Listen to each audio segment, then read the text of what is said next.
Second story, the parents' retreat. Yeah, the parents' retreat. Love it.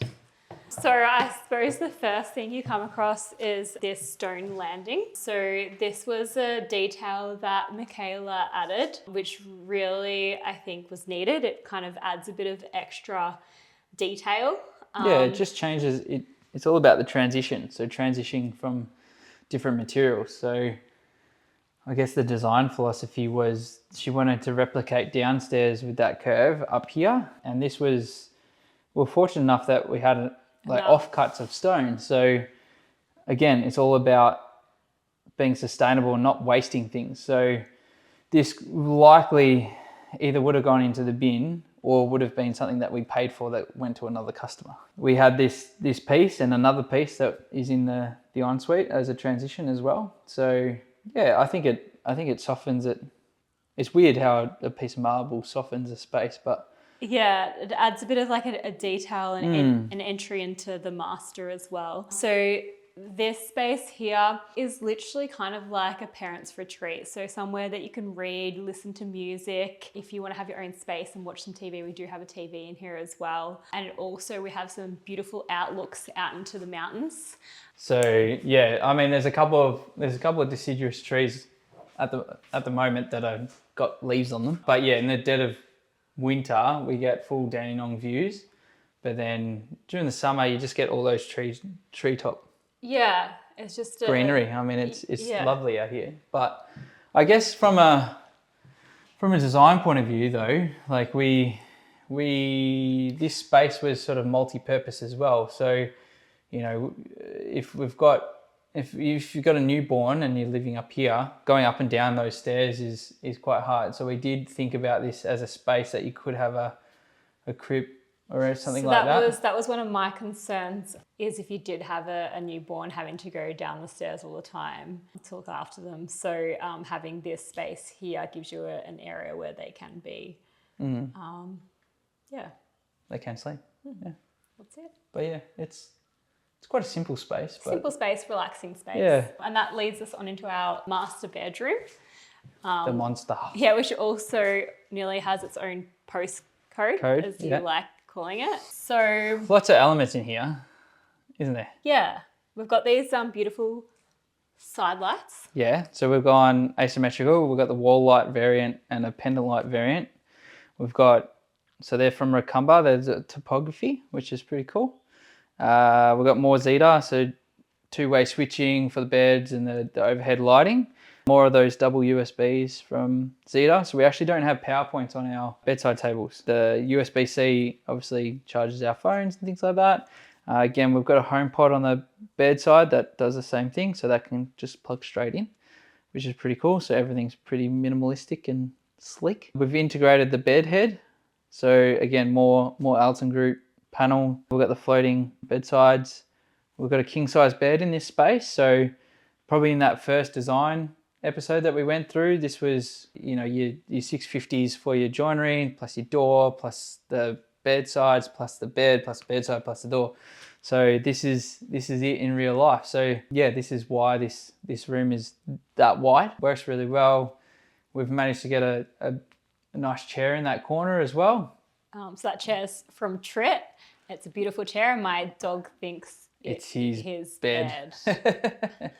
But it's a monster chair. I initially, when I saw it, I loved it, but when we were sort of liaising with Mick, I wasn't expecting her to pick that piece. It's beautiful. Yeah, I love that piece. Yeah. So and then having the dual entry, so we're lucky that Mick picked up on the plans that it wouldn't have worked, it wouldn't have fitted enough space to have both entries. But at night, you don't want to be, sleeping on one side and have to walk all the way around. So yeah, it works really well to be able to walk straight into the walk-in robe. We went a bit different on the lighting actually in here. So normally bedrooms have like lights, sort of downlights. Downlights can sit over beds and things like that.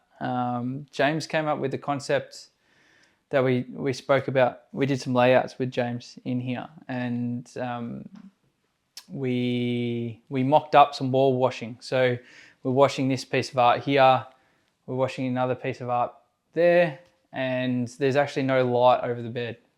This is not needed. So on plan and saying it out loud, it doesn't make sense. But when in practicality, it does. I mean, you've got your beautiful bedside lighting, but how do you feel in this space with the lighting? Oh, lighting's fantastic. I think it is important to not always just think, it has to be in square patterns. Oh, none of Mirror. our lighting's in square patterns Yeah, it throughout really the doesn't house. have to be like that anymore. It's more about thinking how you use the space and what you need to light. I think, this is literally showing that. And it accentuates expensive things too. So yeah, it's nice to use lighting to make hero pieces of different arts and things like that, rather than lighting the carpet that's cheaper than the painting. So yeah, it's pretty cool. But yeah, moving on to the master robe, which again is a bit like the laundry, it needs its own postcode. We tend to be hoarders when it comes to clothes. I know I am. No, you are too. I can definitely vouch for that. Wow, how am I a hoarder? Oh, you never like chucking anything. Anyway, we love having ample space to put our things, our clothes, accessories, and this is what we've created. So a beautiful mirror that you can utilize to make sure you look okay before you go out in the morning. Nice. I mean, you probably should let everyone know that the Ensuite's behind you, so you can actually stand back and capture that. Yeah. That mirror. You don't need a full-size mirror in. Oh, maybe we do. That's maybe one thing that I need to talk to Mitch about. That's okay. But we continue this beautiful stone, have the mirror backsplash, and then we have this storage overhead. We've got these little boxes up there that we use to put like hats and things in. And then we have long hanging, we have pull out storage for our shoes. And then again, we have this little seat space here. We love including a space where you can sit down and put your shoes on. Probably the only other detail in here is this little puppy. So another Zeta power Another point. Zeta 48. I love this one because when you got something plugged in, it just looks like something's plugged into the mirror. But yeah, for such a simple little thing, it has a lot of detail in it. So like a lot of collaborations between the mirror guys and Mitch. We had different variations that we tried, like polishing it, and like this ended up being a raw cut, and then we spray painted the inside of it so it was black, and then the socket goes in. So this is another one of their carbon series. So it's actually this is actually polished stainless on the outside. That looks like a mirror, but it's pretty cool. We've got two in here. I mean, honestly, we don't really use them. It's more of... Oh, we sometimes do. Oh, yeah. Yeah. Vacuum in. Vacuuming. What else do we use it for? Charging phones? You're charging phones, or sometimes like if you're in there doing something, I'll come out here. Oh, do you use this one? I have used this one, okay, yeah. Another thing that we've carried on throughout, we've mentioned many times, is the cabinetry. But again, using the full doors to close our things in there. Yeah. We don't have enough time. I mean, they're not too bad, but I personally don't love having clothes on display. So using these doors to hide our things away is fantastic for me. Yeah. And we have this marble stone again, not marble, sorry, the stone again. It is marble. Is marble? Yeah. There you go. Yeah. It is marble. Giorgio Firma from Artodomus. So yeah, this was another piece that was left over, and Hartley recommended, because we're transitioning from carpet to tile, we use that piece of marble. So there was timbered carpet. So it's just transitioning different floor layerings. It's pretty cool because we've actually used it. If you think about it, we've used it in the hallway as well. So it goes hallway, brickwork, tile. So yeah, it's a good sort of flow around. Just the adds house. more detail, and it ties in what we've already done already. We love flow and continuity. You can see that there's a lot of the finishes reflected all the way throughout the house, but we've used them in different ways. So, we've used this stone on bench tops, and now we've used them on floors as well. So we like to kind of create the same materials in different aspects. And we can now walk on into our ensuite, which is let's do it. A beautiful space. So again, we've used those tiles as per in the kitchen and the laundry. And this is our Hames colour. This is the Hanes colour that the lovely lady mixed up for us. Took her quite some time. Multiple variations too. It did. There was about 10 different types of this colour that we did. Yeah. So it took a while. Yeah. I think it comes up beautifully in shots and stuff. So pretty pretty happy with it. Yeah, and something to keep in mind with different types of paint. So this is obviously a wall paint, but water. So water-based. Is it water-based? No, like waterproof kind of paint. Oh yeah, it's for a bathroom, wet area. Yeah, wet yeah, area. yeah. The colour can come up differently, so always keep that in mind. We've used it throughout in other areas, and it can come out in different colours. Especially exterior. I mean, exterior, interior colours always come out different because it's like different lighting. Yeah. So yeah, our outdoor dining table is actually in Pryor State, but it looks a little bit lighter. Yeah, it looks a lot lighter compared to in this space. So and a bit of a cost-saving area in this space is how we've only brought the tile up to, I'm not sure, is this halfway or? No, it's not halfway, but it's a dado. A dado rail? Or just a dado? Just a dado? No, datum. Date. There we go. Dado, Getting the datum. pronunciation One of those things. right. Anyway, the tile stops about here and then we've finished it in paint above. So tiles can be fairly expensive. This one isn't the cheapest option. And then also, you know, definitely not the cheapest option. Having the tiler do the work as well, you know, it's a lot more extensive doing it all out the wall. And I don't think it's needed. I think it actually adds a bit of textural difference. I think in this space... It definitely layers the space. It might have been a little bit too consuming if the whole would have been a bit boring. Yeah, so I think it adds a bit of detail to this area. Behind me we have the double shower, which again is something that we have had in our past houses as well, and I find it difficult not to replicate again. This is probably the biggest one that we've done. It is. It always depends on what the room space allows you to achieve. But it's just nice, like if, you know, our daughter's gone to sleep and we both just want to have a shower and relax, we don't have to, you know, wait for one after the other. I actually sometimes use it, my daughter has a shower with me sometimes, it just makes it easier, you know, 2 birds, 1 stone. So yeah, we have the beautiful broadware, and then we have the shelf detailing where we put our, you know, shampoos and soaps and things like that. And again, another handheld. Probably something else that we've done a bit differently is the floor waste. So the floor waste, that is broadware as well. It's quite a hard detail to do because you have to cut that out of the tile as well. So round things in tiles are generally hard to do.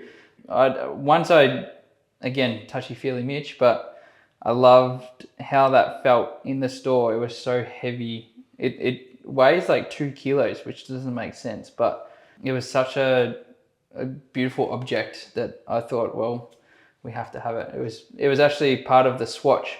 So when we were doing our selections, it was the swatch that I carried around because it was probably the cheapest portion of the broadware that I could get my hands on quickly. But I have to say, functionality wise, it works really well. Some of the other ones we have in the past done like strip drains. They're horrid. The drainage doesn't seem to work as well. Whereas this one, they're a mold central. Yeah, and they get really dirty. Hard to waterproof. Yeah, this one's really simple. You just like screw it out, unscrew it, clean it, put it back. Very easy. So definitely a thumbs up to that one. So we've got our natural lighting.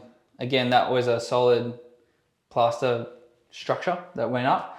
Again, we didn't make it on site. This one was bought, which is so much, it's a lot more expensive, but it's a lot more reliable in terms of the shape is a lot rounder. So that was pretty cool. Good fun to paint. You got to like... I didn't do that one. Yeah, I had to paint that one up in there. Faces. That was fun. The lighting, the artificial lighting. So we've got a LED strip up against the tiles, which is beautiful at night because it brings out that texture that you normally wouldn't see in a tile. Really beautiful in showers rather than downlights. You get shadowing over shower heads and things like that. So that's super cool. We've gone with a smaller downlight in here. We have some face height lighting as well from Racumba. This is a beautiful fitting. Also adds like a really nice element. Yeah, and it changes. Like you can have it off as well, and it looks like a sculptural piece of art, which is really nice. We changed the degrees on the beam angle on the downlight as well. So there's 2 10-degree beam angles, so it's quite tight to the sink, which helps with that face lighting. And then that port sort of helps with the sort of taking away those shadows. But again, we've got this is actually a custom broadware. So that was actually customized for that project. So that's a bigger hoop, which actually looks really nice. I think it worked really well. Mixers on top. We've got our Giorgio Firma from Autonomous again. Lots of drawers in this one. Lots of drawers. There's lots. There is actually empty ones in here. There's 12 drawers. Yeah, it's crazy. Yeah. We even have a drawer to put the toilet paper in. Yeah, it's a lot. Base level storage as well. Yep. So that's probably why we don't, why we've got empty drawers, I guess. Yeah. But I'm sure if we were here for long enough, we would definitely be able to feel it, yeah. utilize them all. Is that a cheeky dig? And then I guess, well, one more thing. Yeah. Well, with the broadware, we took it everywhere. Like our hooks are broadware, our toilet roll holders are broadware, our floor waste is broadware, everything's broadware, which is pretty cool. It is. And I mean, the piece de resistance of broadware is over here. So we carried that bath that you saw in the downstairs family bathroom. This is the larger version. It's actually smaller. Oh, is this the smaller version? Yeah, the large one's downstairs. This is the smaller hung one. This is the smaller one. And that is the piece de resistance. Yeah. That's the floor mixer from Broadware, which is pretty cool. Beautiful. Yeah. I was so glad they had that. Yeah. It has its own little corner. It's super cool. We even did the bath waste in here as well. We love continuing everything throughout. It's matchy. Yeah. The colours of the aged iron just look so good with all our colour choices. And it actually doesn't clash too much with the handles either. No. It kind of I mean, Iva didn't have that colour, and I remember running it past Mick, and she's like, "No, it's something that they do now." So. And I feel like this colour is a bit more classic for the handles. Especially out the front, yeah. And then another important design aspect was, again, having the toilet hidden, so you can't actually see it when you first walk into the it's not just behind the door, it's also behind a little nib wall. So this nib wall, we didn't probably have to do that in Venetian, but we did, just to sort of give it a bit of texture and flow. So that's actually Venetian instead of paint.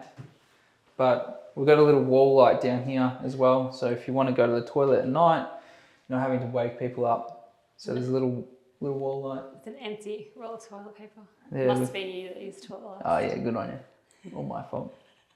But yeah, it's like, I mean, no one ever takes a photo of a toilet, so it's kind of cool to talk about.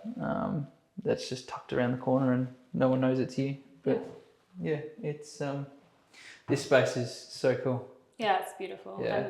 And looking out into the backyard and all that light that comes in. And then we have our blinds that are all automated. So yeah, automated blinds. Usually these blinds aren't super high. We went with battery ones just because they're a lot easier to use and you don't have to have big clunky cables hanging out and things like that. You normally get 12 months out of them. I mean, this one's starting to beep now. So you know, we use them every day, probably twice a day. We actually, I think you had them on a timer, so at a certain time. Yeah, sunrise, sunset. Sunset, they got down. This one, I'm still playing with it. Does it go on a sensor and does it come down as you sort of enter? But I haven't needed it. So yeah.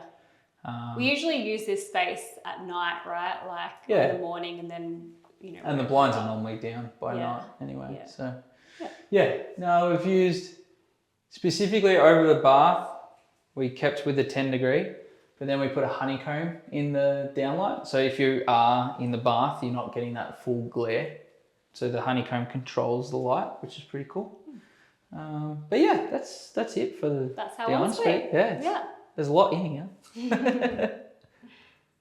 If you enjoyed this video, head over to our YouTube, Beyond the Materials, and like us for a follow.